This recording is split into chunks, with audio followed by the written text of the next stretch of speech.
What if I told you that all of this is actually a creation of the mind?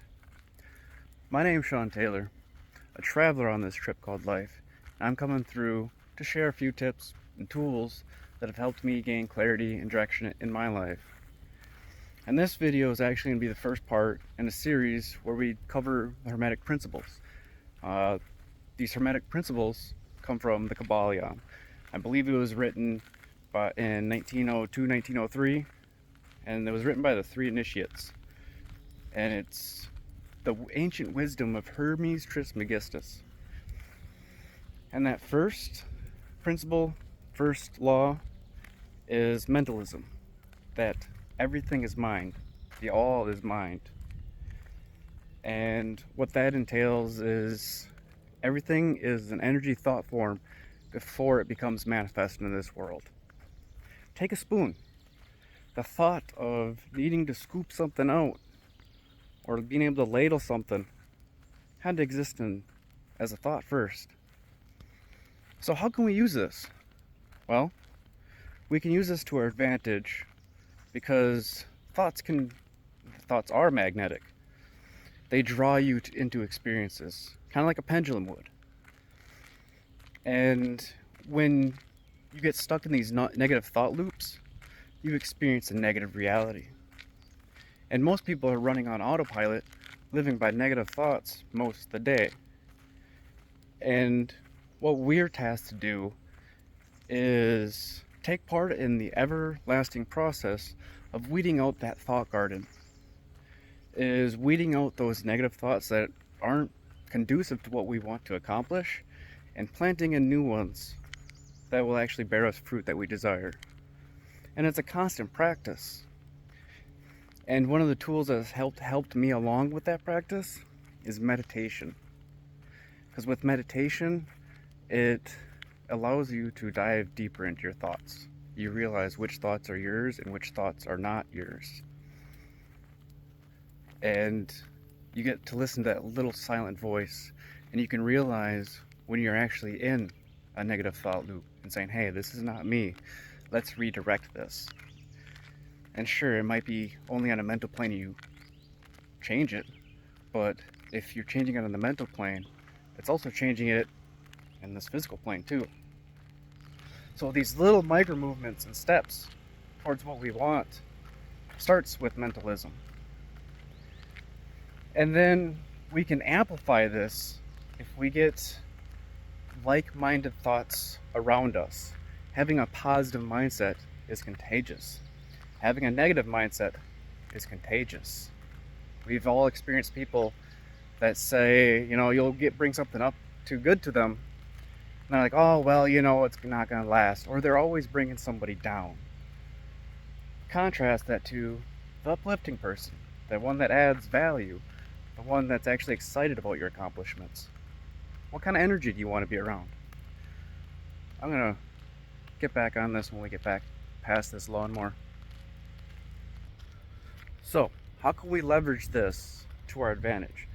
Being around negative, thought looping people, pessimistic people, they're like crabs that are trying to suck you back into that bucket.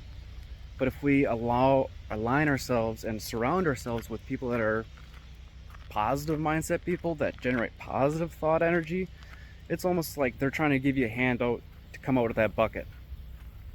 So that's one way we can start utilizing this idea of mentalism to our advantage. And using that tool of meditation will help us get better at catching these thought forms. Catching like, oh hey, this is a thought form that I do not want. Then you can actually switch it. Change that mindset. Because again, everything's all mental. It's all mental. So it starts there and it ripples outwards. So using this tool of meditation, of catching, hey, that's not a thought, that's mine, you start improving your day little by little. Maybe you had 50% negative thoughts during the day, then it's 51, 52, 53. And those good days build up. They gain that momentum that we've been talking about.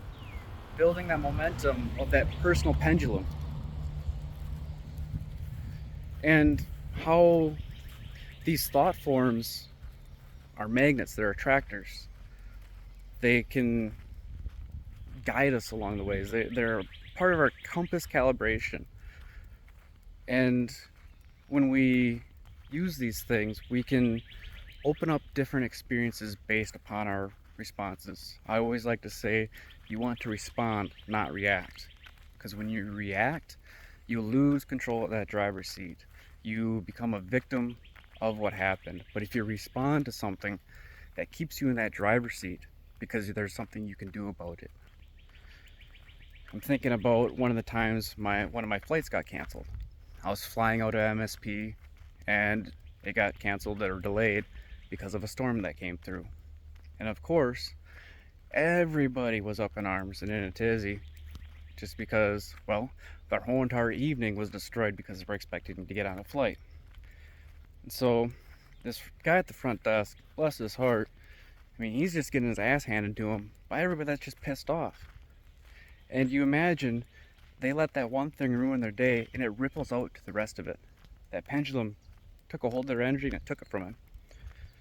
But if you flip that on its head and respond to the situation, and when I got to the front desk, he was expecting another ass chewing, you know?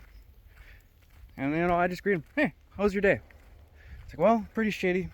Obviously, we have a flight cancellation. Like, all right, you didn't cause the storm. What can we do about it? His entire attitude and perspective and it just changed. He's like, well, I can actually do something about that. He, you know, helped me out. We got on the next flight, got that all booked up and ready to go. No big deal. And guess what? The rest of my day went quite well. They got me hotel, a little dinner, and they got me a cab back to the airport in the morning. Simple as that. But I didn't let that ruin my day. I stayed in that driver's seat because I chose to respond over reacting. And reacting, those pendulums will grab hold of that energy and take you along for the swing. So, what do we cover here? Being able to identify thoughts that aren't yours and redirecting them puts you back in the driver's seat. Responding over reacting also keeps you in that driver's seat. We also learned that everything starts with the mind. So if you put your mind to it, you can do it. It just takes visiting that thought form in that mind and figuring out how you can get there, breaking it down to the smallest steps. And the frequency you visit that thought, the faster you'll be able to bring it down into this realm. Yeah, comment down below a little what you might have learned from this presentation about mentalism, and let me know if you're excited for the rest of the videos that are to come. There's 6 more. I'm excited to cover them. I'll catch you on the next one. Peace.